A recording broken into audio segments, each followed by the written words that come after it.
کوئی شخص یقین کے ساتھ نہیں کہہ سکتا کہ اب حالات کا کیا رخ ہوگا، اس لیے کہ ظاہر بات ہے قرآن مجید میں مستقبل کے بارے میں خود حضور سے کہلوایا گیا، وَإِنْ أَدْرِي أَقَرِيبٌ أَمْ بَعِيدٌ مَا تُوعَدُونَ، لوگوں مجھے معلوم نہیں ہے کہ جس بات کی تمہیں خبر دی جا رہی ہے وہ قریب آ چکا ہے یا دور ہے۔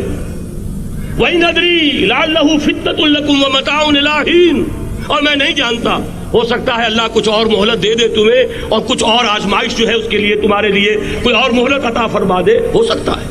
تو میں بھی کسی دعوے سے نہیں کہہ رہا، لیکن دو امکانات ہیں۔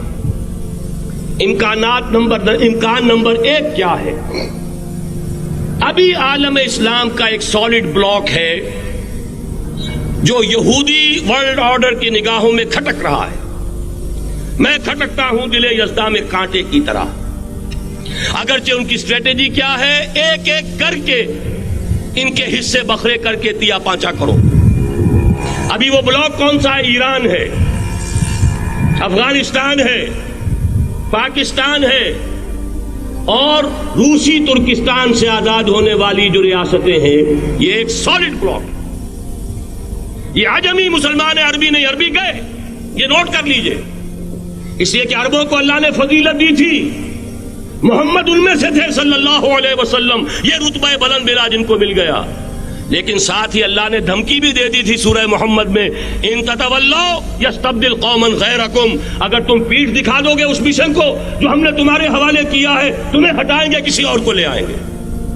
اور یہ بات ہو چکی ہے 13ویں صدی عیسوی میں، 1258 میں جب سقوط بغداد ہوا ہے، عربوں کے ہاتھ سے عالم اسلام کی قیادت چھین لی گئی، معذور کر دیے گئے۔ اس کے بعد قیادت کن کے ہاتھوں میں آئی؟ ترکوں کے ہاتھ میں، ترکان تیموری ہندوستان میں، ترکان صفوی ایران میں، ترکان سلجوقی مڈل ایسٹ میں، اور ترکان عثمانی کا تو کہنا ہی کیا ہے، وہ ایشیا مائنر سے چل کر آپ کو معلوم ہے کہ مشرقی یورپ کا کتنا بڑا علاقہ، دی گریٹ آٹومان امپائر اس صدی کے آغاز تک قائم تھی۔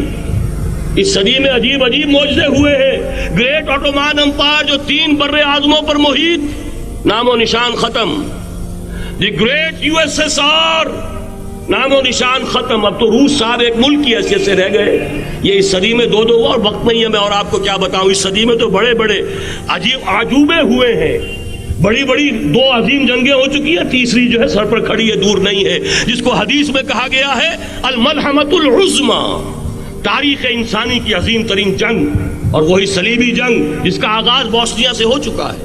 بہرحال اس وقت جو میں کہہ رہا تھا، ورنہ میرے پاس تو یعنی یہ کہ درد دل کہنے کے لیے وقت نہیں ہے، مجھے اپنی بات کو محدود کرنا پڑ رہا ہے، لیکن میں اب آ رہا ہوں اصل موضوع کی طرف، کہ ایک امکان تو یہ ہے کہ اس بلاک میں اسلام کا احیاء ہو، اور اس کے لیے کچھ نویدیں بھی موجود ہیں احادیث نبویہ میں۔ وہ تو آپ نے سنا ہوگا اقبال کا شعر، میرے عرب کو آئی ٹھنڈی ہوا جہاں سے، میرا وطن وہی ہے، میرا وطن وہی ہے۔ حدیث میں آتا ہے یخرج ناس من المشرق یوتئون للمہدی، یعنی سلطان ہی، مشرق سے فوجیں نکلیں گی کہ جو کہ مہدی کی حکومت قائم کریں گی، اور یہ ہوں گے حضرت فاطمہ کی نسل ہی سے رضی اللہ تعالی عنہا، لیکن عالم عرب کے اندر پھر ایک طاقت بن کر ابھریں گے، باطل کی قوتوں کے خلاف جہاد کریں گے، لیکن ان کو مدد آئے گی 2 طرف سے، ایک زمینی مدد آئے گی مشرق سے، ایک آسمانی مدد آئے گی، عیسیٰ ابن مریم کا نزول